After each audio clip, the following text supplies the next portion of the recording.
Welcome back everybody, Matt the Man here, hope you're doing well. This week we found out that J.J. Abrams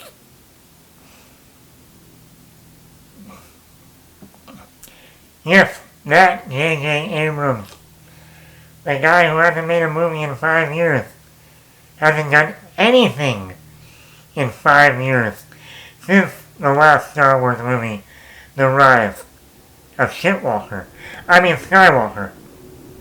Because the movie was shit. The worst Star Wars movie ever made. Wow. When you are now known as the guy who has made the worst Star Wars movie ever, that's not good. Finally making a new movie is kind of secretive, like all his movies. But it's going to star Glen Powell, my man, my boy, the new boy toy of Hollywood.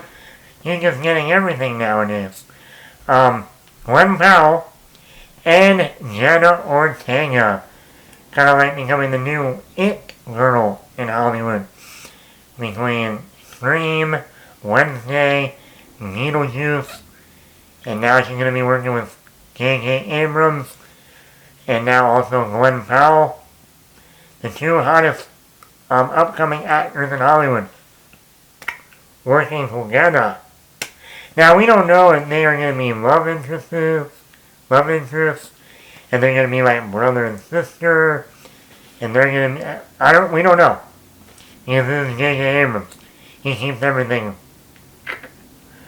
But all kidding aside when it comes to J.J., it's funny, I like his movies that don't have to deal with the title Star Wars. Like, I love his Mission Impossible 3. That's one of my favorite Mission Impossible movies. That was the one with Philip Seymour Hoffman, that brought in Michelle Monaghan, Lawrence Fishburne. It was one of my favorite Mission Impossible films up until we got, Rogue Nation and Fallout. I mean, I used to watch this maybe all the time. More than the first two Mission Impossibles. I always said, no, the Mission Impossible movies actually started with Mission Impossible 3, which it was kind of like a soft reboot. And then he came on and did Star Trek. He rebooted Star Trek in 2009, and I loved that first Star Trek movie. It was my favorite summer movie that year, and it ended up still being in my top 5 favorite movies of the year in 2009. And I even liked the sequel, Star Trek Into Darkness. I thought that was a good sequel, in my opinion. And then he did Super 8, which is his first original movie, even though, yes, it's very inspired by Steven Spielberg films like Close Encounters, Jurassic Park. But it was his first original movie that was not part of a franchise, like Mission Impossible, like Star Trek, like Star Wars. And that's a great movie. If you haven't seen Super 8, people don't talk about that movie as much as they should.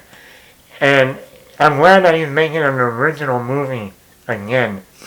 It's probably going to be something, I wouldn't be surprised if it's probably something to do with science fiction. Maybe it is going to be an action movie like Mission Impossible. That would be cool too.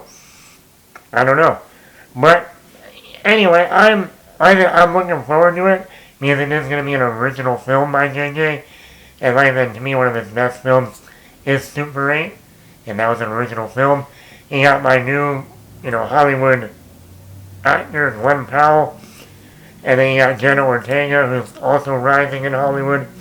So yeah, are you looking forward to the new J.J. Abrams movie? Do you like the casting so far of Glen Powell and Jenna Ortega? Let me know in the comments below. Matt the Bat here. Hit the like button, hit the subscribe button, leave a comment.